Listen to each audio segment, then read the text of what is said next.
What is up, man? It is your boy, Alexander Michaelides. I am here with Ealef Cuts. Yes, sir, and welcome to episode 23 of In the Cut. 23. From the chair to the community, man. Now, we're kicking off with our second guest of the year, man. I'm so privileged and honored to have him come down to the Strew. Bit of a late night, man. I'm with the man, the myth, the legend, the commissioner, Mr. Jonathan Maybank. How you doing, my brother? Good, man. How's everything? Thank you. Appreciate you guys having me, man.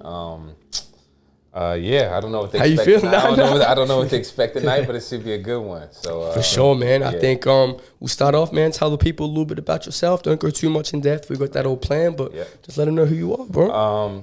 Jonathan Maybank, born and raised in Georgetown, South Carolina. So came here in Australia in 2014, and I ended up getting kicked out of the country in 18. That's crazy. You gotta tell us about that. Right, That's the law. We'll jump into the law, don't you worry. Yeah, we'll jump into that a little bit later on. But anyway, and then came back here in 21 and just kind of hit Australian soil and just ran with it, man. I got my missus out here, I got my kids out here, former hooper, and yeah, I'm here, man. Hey, man, he's here. He's also founder, Burn City Classic. This man does a lot for the community, and that's going to be a focal point of what we're touching on today. But without further ado, man, Ealef, hit him with the first question for the guest, bro. Yes, sir. So here you go. it's a little bit of an in the cut ritual that we got going on here for all our guests. So the question that we want to ask you, being in a barbershop, what has been your craziest, wildest, weirdest barbershop experience? Oh, I know we put you on the spot. We think you know everything from that's the a States. great question. You got something a little bit different. Surely in the States, there's some stories. Yeah, they got crazy barbershops. Where I'm from, it's pretty chilled where I'm from. Like, honestly speaking, I was just talking to one of the homies from back home on Instagram about this, and just like barbershop talk, you know. So back in the day, barbershop talk, you literally could just go there for the vibes and just chill. But as far as like having like a real like someone run up in the barbershop with the it was none of that was I never had an experience like that. But yeah, nothing crazy, man. If I think of something a little bit later on, because you did put me on the spot, I was like, oh, I remember this. Any times you've been messed up? We all been messed up. Yeah, surely. Oh, like a bad haircut? Too many. A couple of times. Yo, I literally had a dude out here who gave me a cut, and he gave me a cut that I didn't even ask for. Like, I was like, yo, I can't pay you for this. I'm sorry. Like, I just cannot pay you for this. No way. But yeah, I had a couple of bad haircuts. Now, it's interesting because we have obviously our brother, the voice, Michael Jamal Fortune. He said barbershop talk, the same thing. It's that experience, that culture. What's the major differences of going to a shop back home versus in here, bro? Oh, man. It's literally like you go in there and it's like the salon for women. Like, not to make it sound like that, but you know, you go in there and talk. Yeah, like it's kind of like a debrief, and you get to talking, and motherfuckers get to laughing, and you get to laughing, and sometimes you just go in the barbershop just to go. You don't really go in there for a haircut. You go in there just to talk some shit, and you talk about football or basketball or relationship advice. So my first ever barbershop was Randy's Barbershop, where I'm from, and I literally got my first haircut when I was 2 years old. So I went there from 2 years old all the way up to I was a grown ass man. And literally, you go in there and you just learn so much shit in there just by listening and being a youngin', you know. So, but yeah, here it's a little bit different. Yeah, I guess it's a little bit different. Maybe I feel it's different because I didn't grow up here, and you know, and then you know, like, people over here don't really go through the same things that we're going through back home, whether it's the politics or whether it's church or whether, you know, so shit might be a little bit different, you know. But nonetheless, though, yeah, man. I feel like it's more business here. Yeah. It's like you come in. Very transactional. Yeah, you like, I'm coming for a cut. That's it. So back in the States, there were times where you went in the shop just to talk. Just to talk, like, that's you go crazy. There, you like you go there, you literally your boys get in the car. Yeah, you pull up and what y'all got going on? What's up? What up? Talk shit, and that's dope. You stay there for like 10, 15 minutes, and then you just leave. You bounce, you know. So definitely something that's lacking here, man. 100%. But I do want to give you your flowers and kudos, Ealef, because when I come in here, there's always someone here for no reason. I'm always coming in, someone's eating a zinger box, just chilling. People are just here, bro. But that's the vibe and the environment that you want to create, you know? So you got to create that community. That's what creates the longevity, man. 100%. And they feel like they come in here for you, like it's more than a haircut, you know? It says up there, bro. Right? It's more than a cut. Yeah, more than, yeah. More it's than more He than didn't even know the slogan, but he knew it. That's crazy. It's more than a haircut. You come in for an experience. You might not even know. You might be saving somebody's life because they come in and you chopping it up and y'all talking and they debriefing and then they get a haircut. So on top of them debriefing and they get a haircut, they walk out this motherfucker feeling like a new man. Like, damn. It's crazy how impactful it can be, bro. Yeah. It's crazy, man. You don't know it. You don't know. Even for the barber, like there's times when like, you know, I'm just cutting up. Maybe I've had a bad day, whatever. But then you get this client comes in and he's, you know, he's all chirpy. He's having a good day and he's just spreading positivity. Yeah. It goes both ways, man. 100%, bro. And I feel like it's a big thing here. Like it's therapy. Without the professional, but it is. You know what I mean? Because I feel like obviously as men as well, it's so hard in society nowadays to really like talk your stuff and express. But shit, bro, I've had big debriefs with my barber, bro. So it's definitely interesting. But I like how you and Fortune and guys in the States and Micah all have that barbershop culture and experience. So hopefully, man, Ealef can build that when you get your shop towards the end of the year. I mean, shit, he's already doing it. It's right, even right now, like it's happening. You know what I'm saying? Like it's happening right now. You know, that's the goal, bro. In real time. You know, 100%. But man, obviously, you said from South Carolina, right? Different. So talk to me kind of about your journey. You said former hooper, but I feel like once a hooper, always a hooper 100%. At heart, bro. So how'd you go from South Carolina to freaking here, bro? It's 2014. Crazy. Yeah, it's crazy, man. So, you know, South Carolina it wasn't always a basketball state. We were more so an athlete state. Like we had a shitload of athletes from South Carolina, but basketball wasn't a big thing. But I just kind of gravitated towards it. My pops played basketball back in the day. He was back and forth from South Carolina to New York City. And just kind of like being around him, he introduced me to the game as a youngin'. I've been playing since I was like 3-4 years old. So basketball has always been like a part of me. So I was like, damn. Obviously, the goal is like, oh, you want to make it to the league. But, you know what I mean? Shit, that shit is far and few, right? So I'm like, damn, I wouldn't mind traveling the world. So I ended up going to college, didn't play in college first couple of years, dropped out, and then went back to college and picked it up again. And then after that, I was like, well, what the fuck I'm going to do with it? Like, you know? So anyway, ended up going to Europe for a little stint, and then that didn't work out. So I came back to South Carolina, and then I found out I had a relative over here. So I was like, what the fuck? Like I'm calling, I'm messaging mad people on Facebook like, yo, like I'm just trying to go overseas. It's like, yo, don't you have family? I'm like, I got no fucking family over here, right? So ended up finding out that I did have a relative over here, and then got in contact with him, and then he was like, yo, cuz, just come over here. Woo. And I was like, all right, cool. I bought me a ticket, and literally like November, like I spoke to him at the beginning of 2014. So by the end of 2014, I was on a plane over here. Like, fuck it, I'm about to take the chance, you know?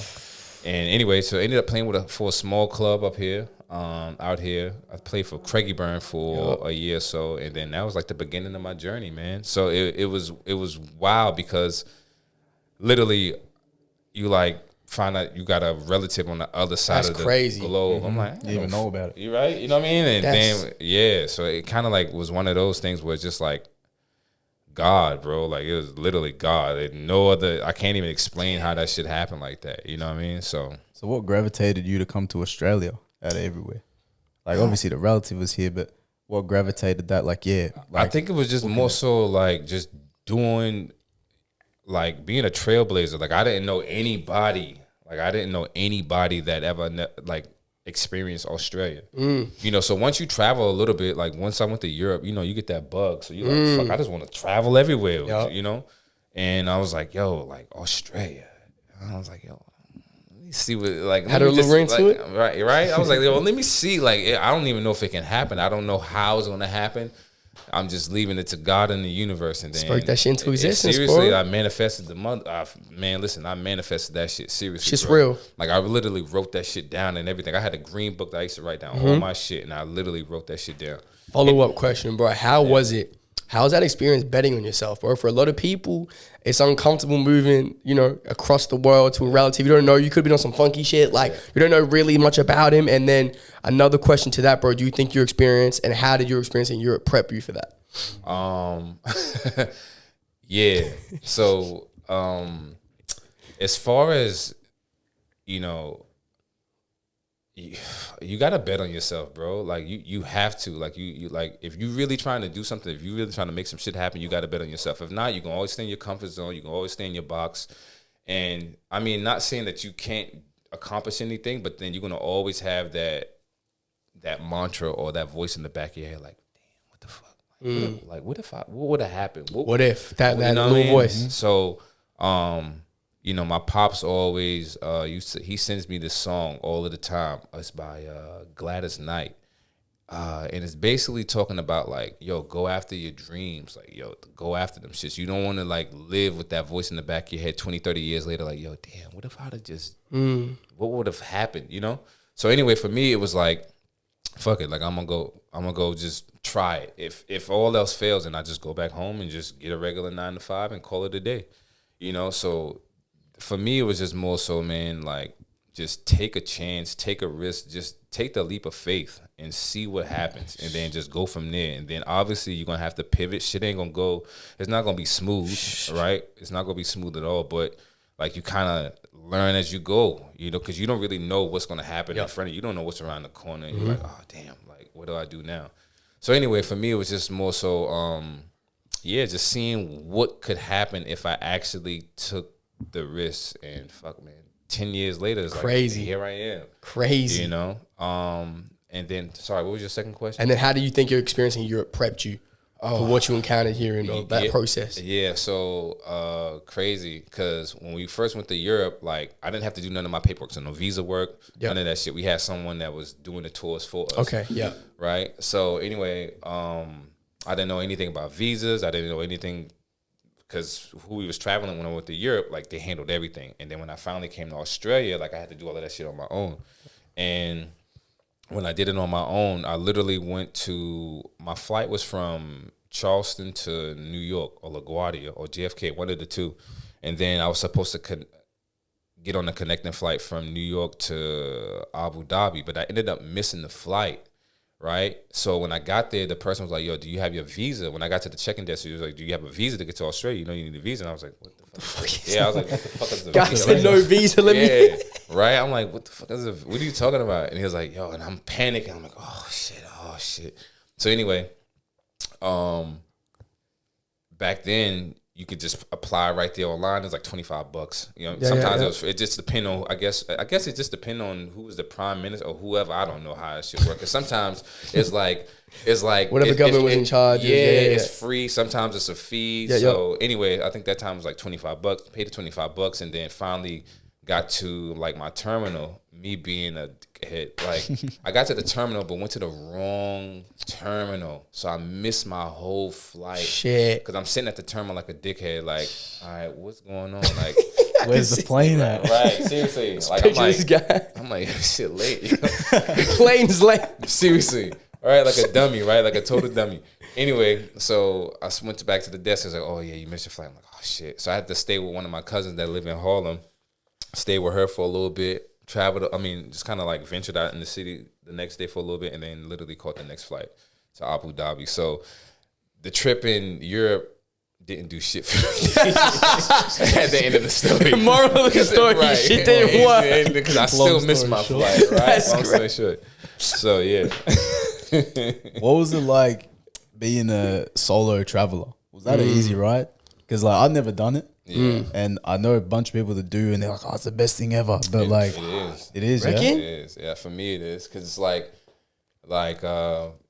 you just like in the moment, like you just enjoying it. Like, and you just talking to whoever, and you making friends. You have to make friends. You gotta socialize at some point in time. If not, like, you know, so you have to talk to people. And if you're not like a real social person, it'll make you a social person. You know? Do you think that's the biggest like skill you need to possess in traveling solo? Oh, 100%. You have to. You got to be able to talk. You got to be able to, you know, like, you can't be so I don't know. It's just traveling just changes you, bro. Like you get a different perspective from the world. Like even like from the perspective of, all right, now that I'm Australia, like whenever I go back home, like all of my friends, they always talk about like all of the animals and that can kill you. I'm like, you got a higher chance of getting killed in America. Yeah, you know what I mean? Then some spider like or some spider, shit. Yeah. You know what I mean? So because it's your perception, bro. You only know what you know until you experience it. and that's what media come into place at. But if you go travel and see it for yourself, then it's a whole different story. You know what I mean? So, but yeah, socializing, talking to people, getting to know people. Like I've made conversation with just the most random people.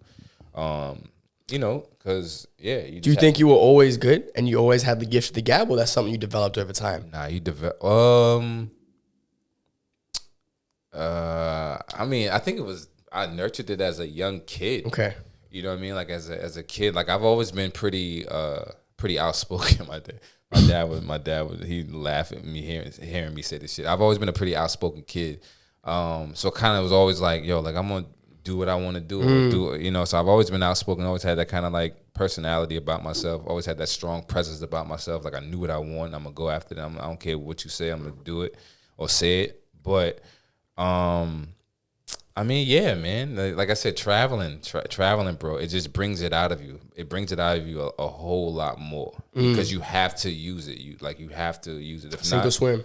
Right. And then plus on top of that, like all of the other places that I went to, like everybody spoke English. You know what I mean? So it wasn't like a barrier. Language barrier. Right. Some Google Translate shit. Right. You were still able to connect. Right. Besides the times that I went to like China. Oh shit. Yeah, like when I went to China, that was kind of like, but I had my boy, I had a friend over there, so he kind of translated. Yeah, he was able to help out. But being that, you know, you go to countries that all speak English, or English is the first language or a dominant language, there wasn't too much of a barrier, so you can communicate with people pretty well. You know what I mean? So how did you find that transition coming from the States to Australia, bro? It wasn't bad, like I said, because there was no language barrier for one. Do you feel like it was like almost like we were just trying to knock off the States, like it was a little cheap ripoff? I used to always think, like I always look like no pun, like no disrespect to anybody. I always feel like Australia's like, just say it, bro. No. I feel like Australia's like, oh, that's my big brother. Yeah, like the States kind of like, fair. You know what I mean? Like I don't know if it's because of the population. I don't know. Yeah, we look up to you. But then you can't really say that because that's a very closed-minded thing to say because that's just one part of Australia. Yeah, it's a pocket. We are pretty diverse, right? I've never went to Perth. I've never went to Darwin. I've never. So like I said, I don't want to disrespect anybody, but I think it's like a small pocket. And if you're inside that small bubble, pocket, but a big pocket at the same time. Yeah, true. Based on like if you're in like the inner city and you're in touch with the culture, I think that's what it's different. You go in the fucking outback, right? Motherfuckers don't give a fuck where you from. Right. Shit, that's different. Right. But if you're in the bucket in the city like Melbourne, Sydney, for sure, bro. Like I was using American slang going up for no reason. Right. I still do, but you got to think about it. Like when you turn on. Like I mean, it's all in the music. Yeah, music, like, TV, social media, all that. And especially our generation who grew up with like content creators. Right. I'm not watching like many Aussie ones. I'm watching like the guys in the States. You know what I mean? So I'm coming to school. You know, what's up, Jit? Yeah, right. And it's crazy, right? Because if you think about it, like, excuse me, like you hear like I got like some family friends of mine, like their kids have like an American accent because of the cartoons that they listen to. That's crazy. Yeah. Never heard of that before. That's nuts. The cartoons that they listen to, you know, so it's like it's embedded in us, bro. We can't really do much, man. But it's bigger. It's the big fish. 100%. But like I said though, you know, there's so much of Australia that I haven't seen explored yet, right? Yeah. Which I would love because it's like whenever you meet someone like that straight like Aussie. Yeah, like it's different, bro. Like, it's a whole different, right? Like, but you can use the term. I feel like it's they embrace it. Fucking bogan, bro. I love it, man. Fair taking Aussie, man. But speaking on, I think it's a perfect segue. Speaking on culture and kind of influence and whatnot. Obviously, man, we're a month out from what I think was a fantastic event in the Burn City Classic Volume 2, man. So talk to people about what Burn City Classic is, and then we'll touch on the origin, the idea, and all of that, man. But for those that don't know, bro, let them know. Yeah, so Burn City Classic is basically you can say streetball tournament, but I wouldn't even consider it a streetball tournament. It's an outside basketball tournament. We have over 100 and this year we had over 140 athletes competing in it. And literally it's a grand prize, and it runs over 3 days. So it's just an event that I thought that would be great for the community. It's in our only our second year, so we're literally like a baby right now. You know, right? I look at my daughter and like, damn, she's 2 years old. That's that's how old. That's the same as Burn City Classic, right? So, so yeah, man. So just literally wanted to have it in the north. There needs to be something like this. Basketball is bubbling in Australia right now. Basketball is hot, man. Like everybody's coming here. The women are doing their thing when it comes to basketball. The NBL is doing their thing. You know, so all of these different pockets or forms of basketball is popping up in the country right now. Yep. You know what I mean? So I feel like this would be something great for the area, you know, and just to add to the pot, man. So 2 years in, this year we have 14 men teams competing in it. Grand prize was $15,000 in cash. Can't make that up. That's pretty crazy, bro. Like to play the sport you love in the summer, you get 15 bands potentially your team. That's pretty nice. Right. You know what I mean? So it's just it's growing, man. Like I said, it's still a baby. It's a vibe. It's something good. This year was holy damn, man. Yeah, it was hot as shit. But that's part of it, man. Burn City. It is, exactly. Burn City. Exactly. It lived up to his name for sure. 100%. So yeah, man. We're looking forward to volume 3. Yeah, man. You gonna be cutting that volume 3? Of course I'm gonna be. Yeah, this man had a line at the. I saw it. To Paco, bro. He had a big line. Like I was just saying to you before, like when AJ told me about it, I didn't know too much about it, but I'm like, fuck it, I'll get down 100%. Yeah. I got there, I'm like, this is the real deal. Yeah. Like hardwood floors out in the bloody sun. That's one thing I really want to touch on, and I really want to add an emphasis to. You said the area, right? And you probably don't even know how you just use that word, bro. But anyone who's from the north, bro, we rep the area. Yeah. Like I'm from the area. To have something that like is yours around the corner, and especially in a pocket, obviously it's in Sewell Reserve in Glenroy. That's different, bro. Like growing up, I went on West Street, my mom, my grandfather, my grandmother, and now to think that like you got some elite athletes hooping around the corner for 15K, right? That's crazy. That's like that's such a foreign concept to us growing up. And it brings the crowd, bro. There was too many people there, man. It was crazy. It was insane. I loved it. Just having people walk past, go, what is this? Right. Like you seeing the daters and the yayas and the papus, like what's going on, bro? And the parents into it and watching, because like we don't have that. Right. But I guess growing up for you, that would have been something different, right? You had the parks and we never had any of that, bro. Right. So it was very different. Yeah. And that's why like I hope that you see the impact. Yeah. Because it's something that, you know, you coming from the States, you know, it's big. But for us here, like when I'd seen that, I'd never seen anything like it. I'm like, whoa. I'm like, that's crazy. Yeah. So hats off to you for that, Appreciate you, bro. For sure, bro. And I guess kind of we're talking about it being in its infancy stages and all of that, man. Was this a planned idea or an accident, bro? How did we get to the birth of Burn City, bro? Man, it's a lot that came with it. Like, so honestly, if we being all the way transparent, so I was involved with another tournament prior to this. Yep. And then that one, it fell apart due to whatever reasons that fell apart. I won't get to. That'll be a whole nother podcast. We'll say that for another party. But that fell apart. And what year was that? So that was 16, 15, 16? No, 18. 2018. Okay, so you've been here for like a few years now. Yeah. Yep. Playing, hooping, a part of that, fell out. Yup. Right. So when I saw that, I was like, damn, like I kind of knew like there's a space for this, you know what I'm saying? So anyway, at the time that it fell apart, like I was back in the States. This is where I was pretty much out of the country, right? So this is when I got kicked out of the country for working. We're going to get into that as well. Yeah. I got kicked out of the country. So I'm back home witnessing it happen, but then I saw that it fell apart as well too. So I was like, well, damn, like whenever I get back over there, let me just start my own. Like, let me just do, like, my own, you know? So I've been in the community forever. I knew everybody. I knew all the basketball players, whatever the case is. And then, like, there's only a few other events like this in the space, you know? So, like, there's literally, like, a market for it. So, to answer your question, it was planned. It's strategic. So, literally, I was, like, as I'm back home in South Carolina, I'm literally writing it down. Like, all right, boom, boom, boom. 2018. Boom. Right, seriously. Right? So literally, like, the seed was pretty much like when I made the decision to actually go through with it was 2019, and then I got back in Australia in 2021, and then I hit the ground running. Like, all right, cool. Like, how do I make this shit happen? And then I got in contact with counsel. Like, bro, I had so many hurdles. Like we wanted to do it in 2023, but then we had to push it back. And then, you know, whenever you start pushing shit back, little doubt started to creep in your head. Like, damn, like, should I do this shit? Is this for real? Is this a sign almost? Right. Like is this how you interpreting the doubt? Right. You know what I mean? Then I was like, nah, fuck it. We're going to push through. We're going to keep going. And then, yo, shout out to my dude, Oscar Yildiz, man. Like, Oscar, Councilman Yildiz, he came through in the clutch, man. He's been in full support of Burn City Classic. So, Oscar, if you're watching this, bro, salute to you, man. Appreciate you. But, yeah, O got behind us and then literally started, you know, just supporting from day one. And then he was just like, yo, man, this would be great for the community. So, I kind of, like, knew, kind of, like, touching off what you said for the community, I kind of knew, like, yo, all right, cool. Like, this you had that backing. Yeah, man. Like, this has to happen.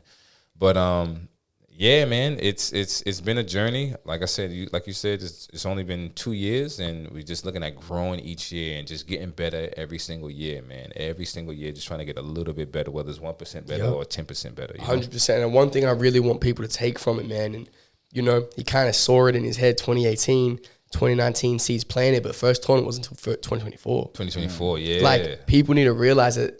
All good things take time, bro. It's not an overnight process. You may think, oh, we just turned up, got some hoopers, this and that. We're hooping. Like, it took years to formulate, 100%. Right? Like, it's people don't fathom that if they've never done anything, bro. So how did you stay persistent? Like, nah, I see it. I'm going to have it. I think once you've experienced it, like, you know what it can turn into. You know what I mean? Like, I've already experienced this before. Like, I know the potential of, if it's done the right way, if it's ran the right way, what it can turn into, you know?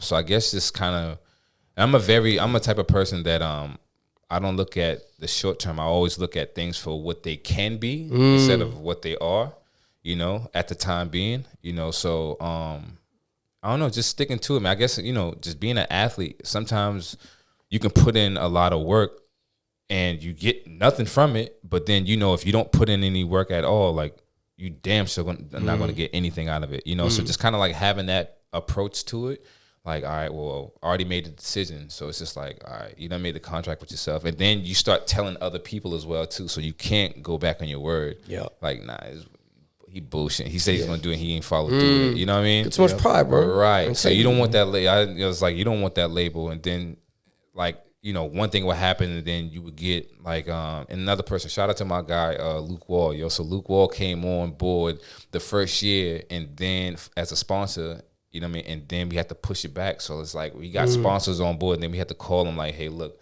we got to push it back a whole nother year. You know, so now you got like other people involved with it as well too. So it's like it's tricky. You have to go through with it now. You know, so and like this process, this isn't. You don't study this, right? You don't go to uni or college, be like, okay, how do I start it? Right. You only know what you know. Like, so honestly, bro, speaking from you coming from freaking all the way across the world, never done anything like this, coming out here, been established now, kicked out, comes back, and still gets it going, bro. What do you think was the single? I know there's going to be a lot, but the single hardest thing in this whole process, bro, of getting it off the ground and getting it running. The single hardest thing of getting Burn City Classic up and running? Yeah, of doing it.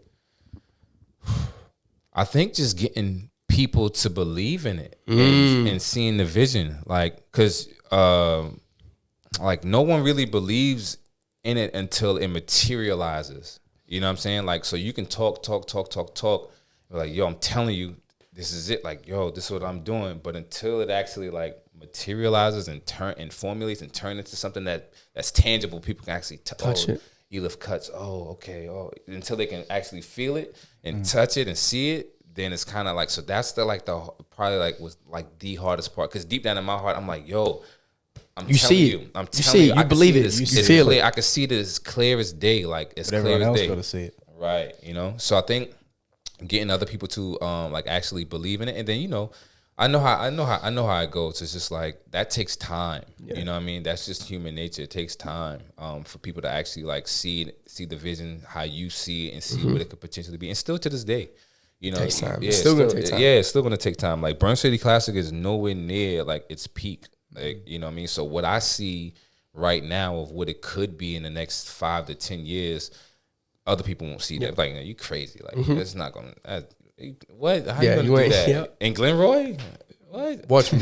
Right, yeah, you know, so a little bit of pride, So how do you show them, bro? How do you show them the vision? Like, I'm gonna assume you don't come from a marketing background, you know what I mean? So like, how do you show them? Because all of a sudden, maybe it took some time, but people found out about it. Right. So how do you show them, bro? You don't show them. You just do what you do.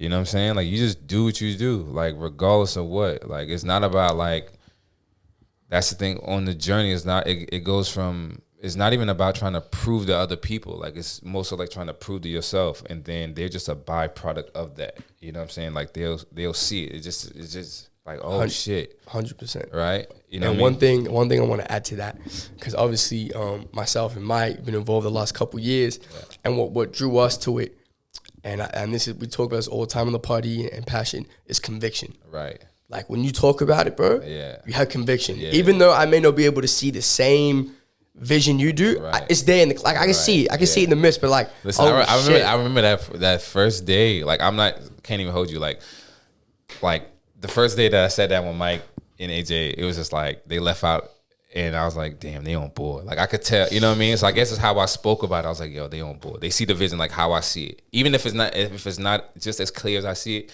they do see it.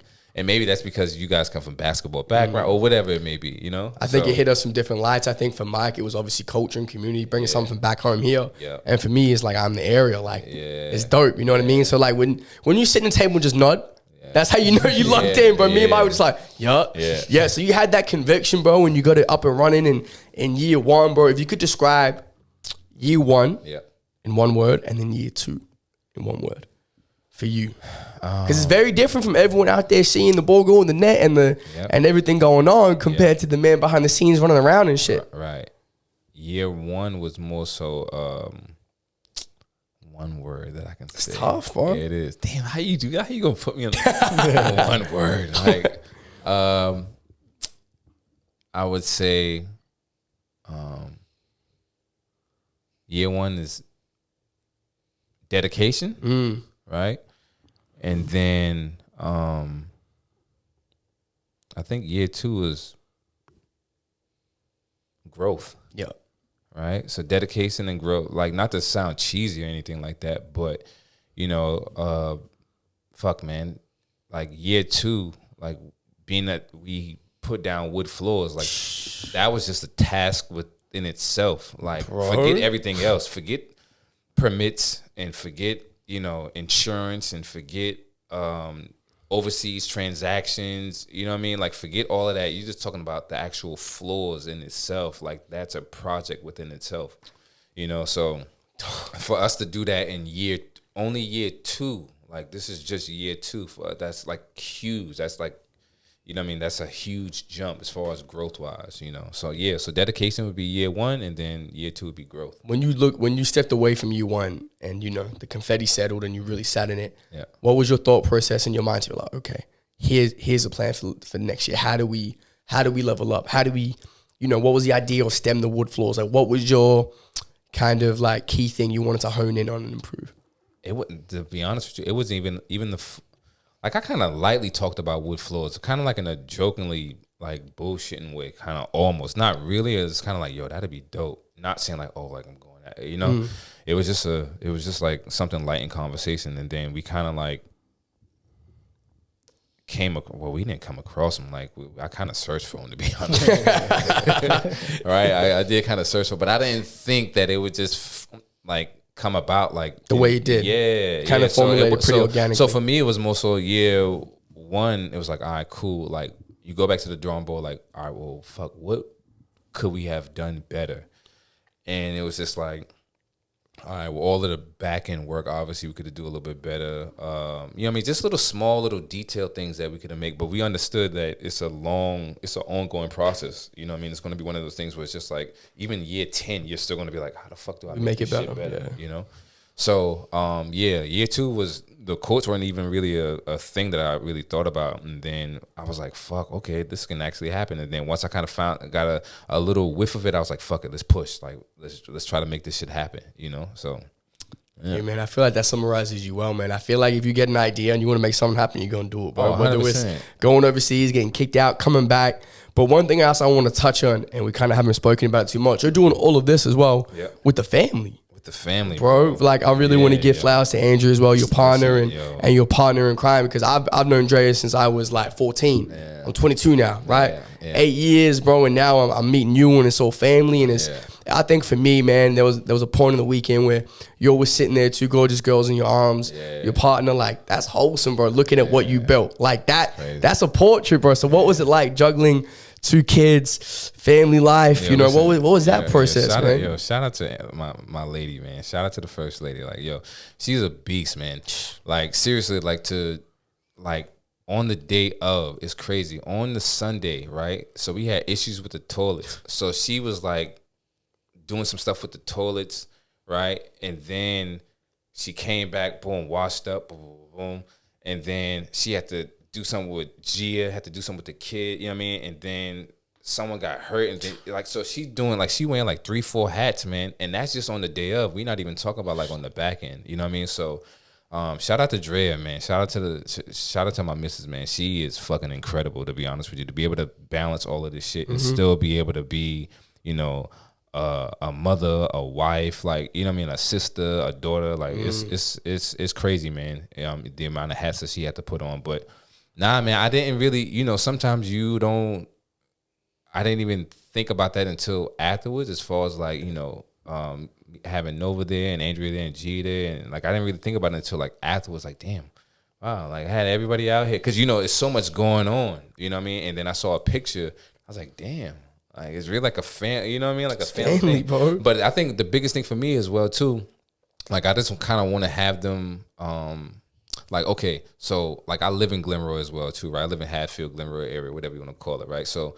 I think more so like having Burn City out there, and then me, like whenever G and Nova grows up, they're gonna be like, yeah, I'm from the north, I'm from Glenroy. Like, so where I'm from is like, yo, we take pride in like where we you from, rep where you from, right? So I know certain people be, y'all be out there like talking shit about Glenroy and whatever the case is, but so I guess it's just having something there. So you be like, yeah, I'm from Glenroy, Burn City Classic in Glenroy. Like one of the hottest tournaments in all of Australia is right here in Glenroy. You know what I mean? So to have them to be out there young, right? And then as they grow older, you know what I mean? Like they'll carry that with them. But yeah, man, it was actually like to see the pictures afterwards and to see like them out there, and then she's 2 years old, and even when she was out there last year, she was 1, and she was like a baby, you know. And now she's like walking around eating ice cream, and shit like that, you know. So it's dope, man. It's literally dope to have that that memory, and as it grows, like they'll grow alongside of it as well too. So yeah, man. So seeing that, you know, you created such a remarkable event, you know, with your family by your side, and everyone else out there, man, how important are valuable and meaningful relationships to you in making shit happen, bro? Oh, big time. Relationships is everything. Relationships can make or break whatever that you're trying to do, whether it's between you and your missus, or between you and your friends, or between you, whatever that, like, you know, relationships are super, super, super, super important, you know, to no matter what part of your life, you know what I mean?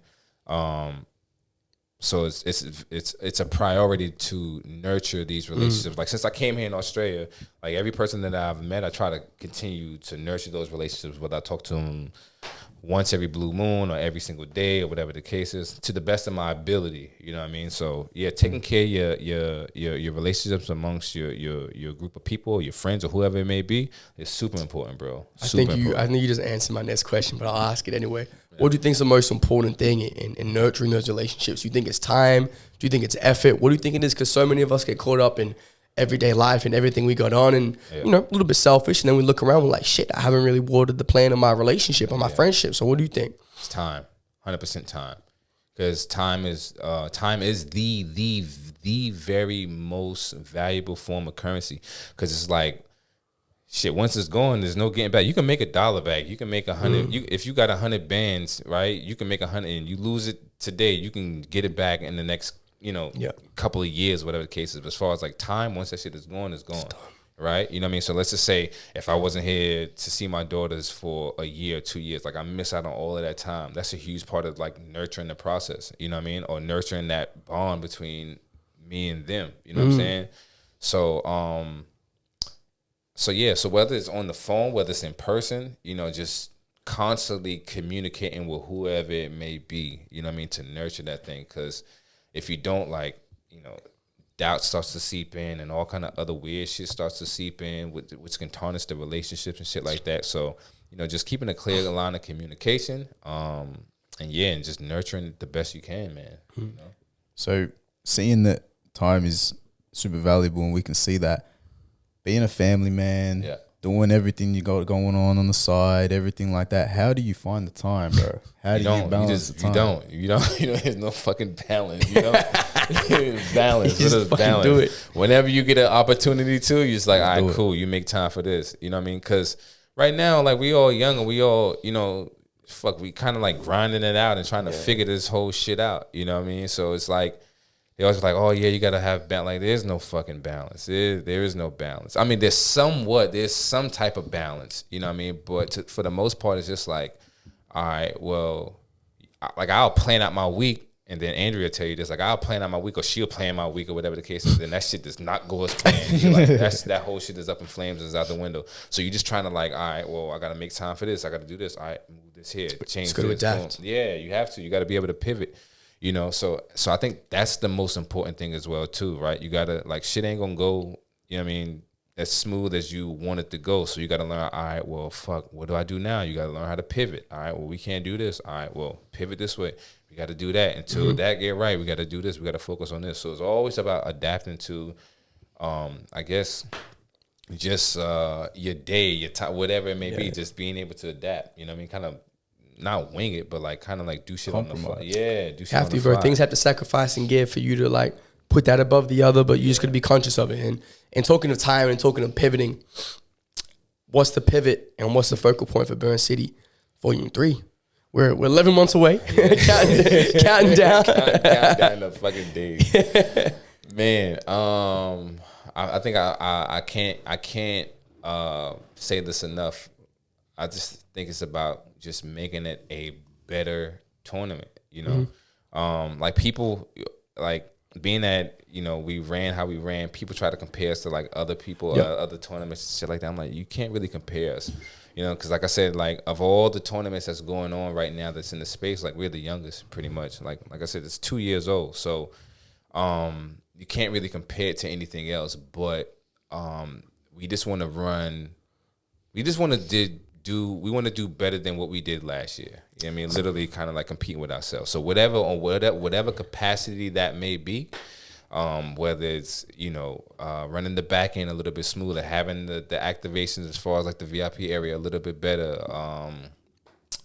whatever it may be, just running it better than what we did last year. Just going back to the drawing board and be like, all right, well, what went smooth? All right, well, what fucked up? All right, cool. Well, let's make sure we double down on that and make sure that shit run a little bit better than it did in 2024. 100%. And one thing I think, if people are comparing, I think that's a good thing because it shows flashes. It's like comparing a high school kid to an NBA kid. You can't do that, but that's a credit to his game because you can see him being there. 100%. So it is a compliment. You know what I mean? It's like the conversation, every kid who's a phenom is oh, the next Michael Jordan. Yeah, you ain't. You know what I'm saying? So it's just nah, just let him be him. Let him be Kobe Bryant. Let him be LeBron James. Let him be, you know what I mean? Let him be Kevin Durant. Let him be who he's going to be. You know what I mean? You can't compare. It's different eras, it's different times, it's different experience.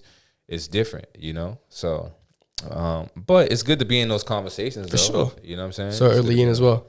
And when talking about comparison, as you said, bro, the most important comparison is your old self. 100%. But what sets Burn City apart? What sets it apart?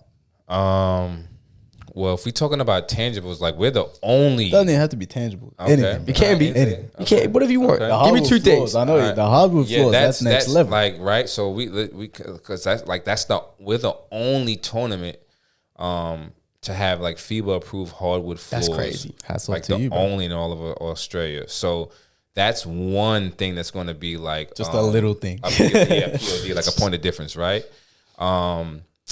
But I think more so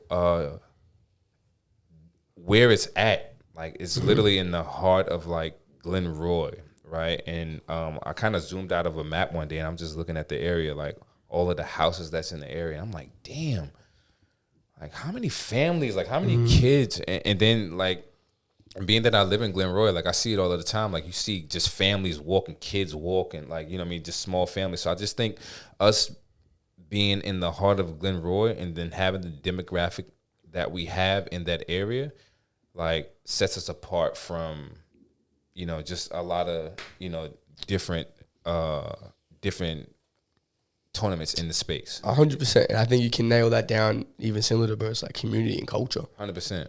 Like that's really the basis Yeah. and the root of it, man. Like I'm seeing young kids there that typically don't touch a ball. Right. You know what I mean? That are doing some other stuff. And Yo, I tell you, know what I mean? I tell you, listen, I've been living in the area for 3 going on 4 years now. And literally when I first came up before Burn City Classic, I never saw anybody at those courts. I'm like, yo, these are great course, yeah. why is there nobody out here? Obviously, like, look, they changed the nets, so the nets were trash, right? Like they got some blue shit on the basketball goals. I'm like, all right, we gotta get rid of these, right?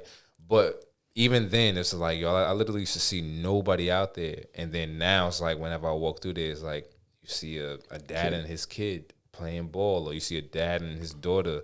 You know what I mean? Or a group of kids that's playing ball now. So it's like you can see the impact. You can see the influence now. You know what I mean? A little bit. It's like a catalyst. You know what I mean? Like, it's like, damn, so kids it's the driving force, bro. Yeah, like seriously. And I think it's hard with something like a tournament because you don't really get that instant gratification. Right.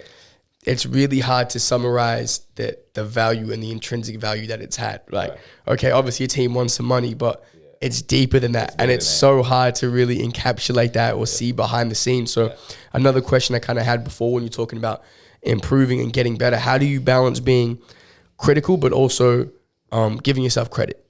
It's a fine line. Ooh, yeah.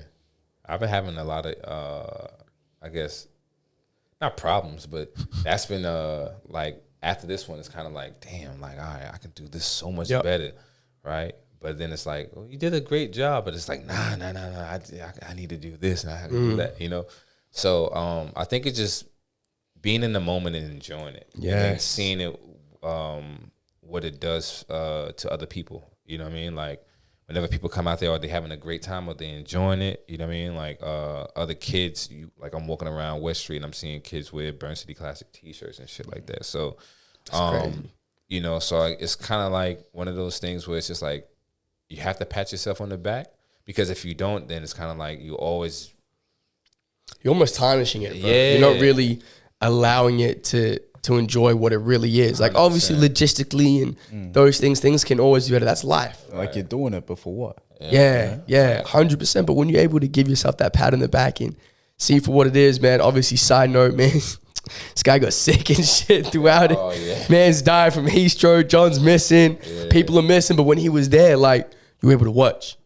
And you were able to be pretty present before the sun struck you down. Whereas last year, man was here, there, we didn't know where he was and shit. You know what I mean?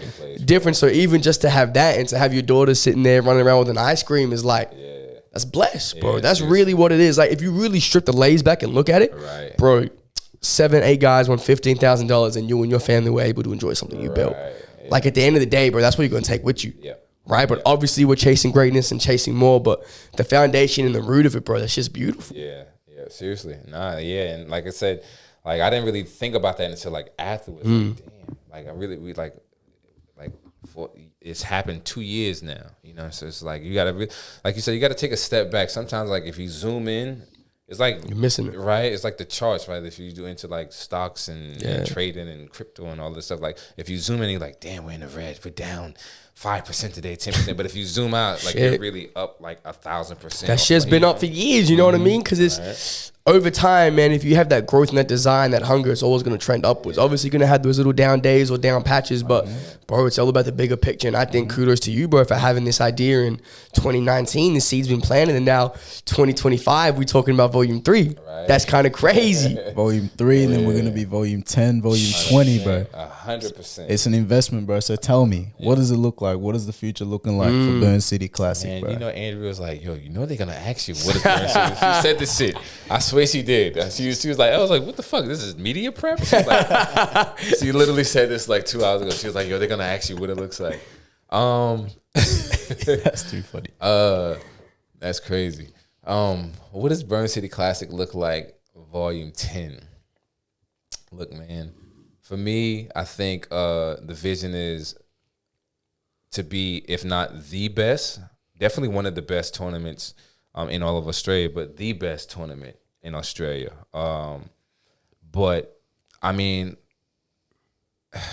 it's so subjective, you know what I mean? Like, it's so subjective because... What do you see? What does it look like to you? If I say Volume 10, you don't have to run around and shit. You're in the stands. Yeah. What do you see? Championship day, championship game. Tell me what you see and what you feel and what you hear. I really want you to be in it. Yeah. Show light, big time lights, hardwood floors. You might have a couple of celebrities sitting courtside. Families are out there, kids are out there, everybody's running around having a great time. It's vibes, man. Music, food, culture.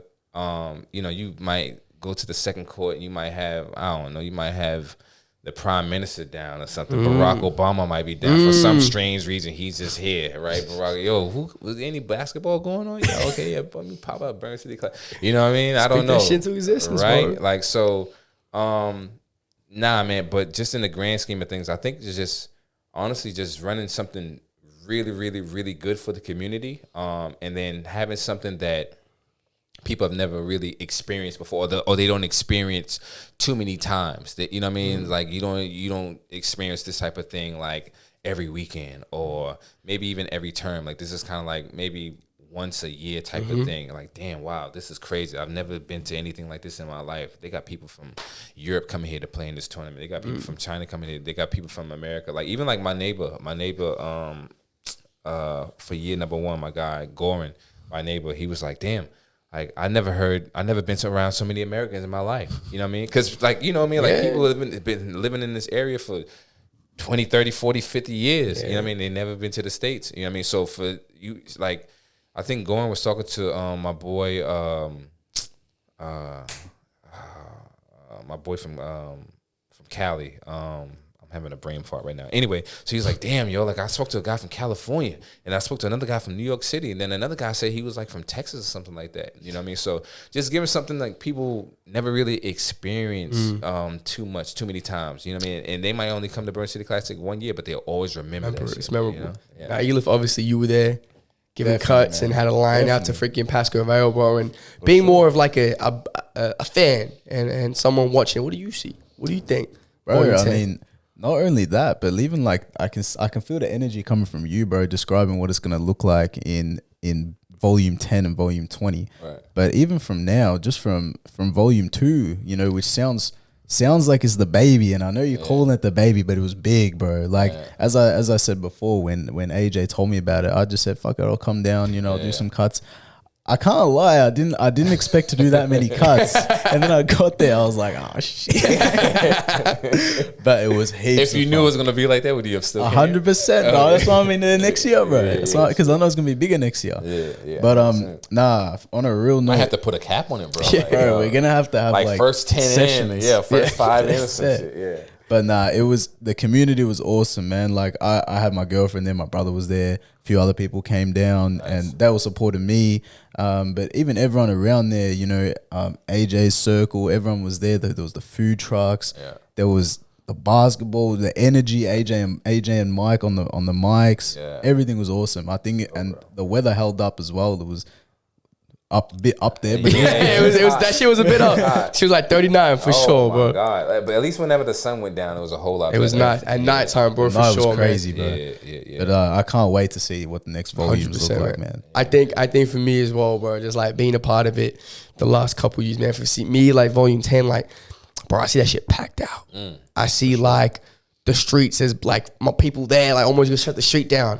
You feel me? Like you playing 2K and my part, everyone's watching that game type shit, bro. Like I feel like the quality is only gonna continue to increase, but it's already so great. I feel like, you know, you are gonna have people internationally coming down to play, and the prize money is gonna be even more. I think there's gonna be even a more of a focus and a center on that community, man. And who knows, bro, I might have some little youth stuff, man. Little halftime. Nova's what, 12 years old by then? She getting buckets or something, you know what I mean? Just that's gonna be filled, and it's gonna be beautiful to see the same people that you sat with and spoke about it with years ago there. I feel like that's the essence of it. Everyone who's involved in it and loves it and is a part of it is still going to be there till the end because they see what you see, bro. When you have that ability and that conviction and that energy to encapsulate a room, bro, just like giving you your flowers. This man can sell ice to the Eskimos, bro. Like you get John on the phone, starts talking, bro. It's raps, bro. He's getting fever Corsi tomorrow, bro. Oh my God. But it's different, bro. But before we kind of wrap up and finish up today, one thing we always do, bro, and we have is like a word of the week. Yep. Right? What's a week that you want to summarize your week this week moving forward? One word to just summarize your week and keep that with you, bro, and carry forward. So as in the week coming? Week coming. Right. Let's start the week. One word? One word, bro. We like one word around here. Been putting you on the spot. Yeah, I know. Y'all always know. Shit, sending notes and shit. Like, seriously, man. Y'all should have gave me like something. A to go brief. off of. Yeah, Hey, bro. we organic, man. We organic in here. I like that though. That's dope. A word going forward for the week.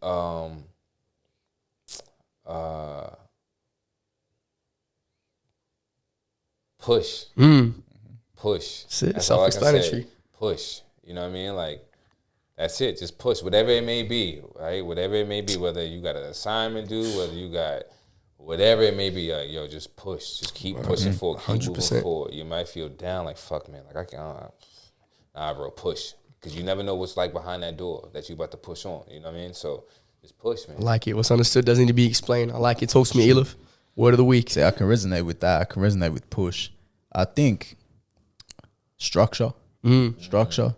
Just keep it cool, keep it calm, but have a plan, know what you're doing. I think my word was quite similar last week. I think I said composed or something like that. Yeah, if it's a similar realm, that's what you got to do. Similar. That's on that path. What about you? I like it, man. For me, I'm going to say enjoyment. Like, I really just want to enjoy everything I'm doing. Like, I want to enjoy podcasting. I want to enjoy coaching, schools. I just want to enjoy every facet of my life, bro, because I'm doing what I'm choosing to do in my life. I'm doing it because I love it. Right. So stop adding so much stress and pressure and this and that. Just fucking enjoy the plane ride, bro. We end up wherever we end up and however long it takes, bro. But I'm just here enjoying it. 22 years young, freaking is what it is, bro. Right. So that's my word of the week, man. But that's dope. it. That's dope. Nah, we appreciate you very much for coming on our podcast. I think I know, and you as well. I can feel that energy and conviction that's coming from you, bro. So I can't wait to see Burn City Classic Volume 10, but everything else in between, bro. We really appreciate 100%. We're gonna get you back on in a year's time, bro. Talk about episode 3. We do it every year, bro. But I appreciate you, my brother. Yes, sir. Thanks, sir. Appreciate it, man.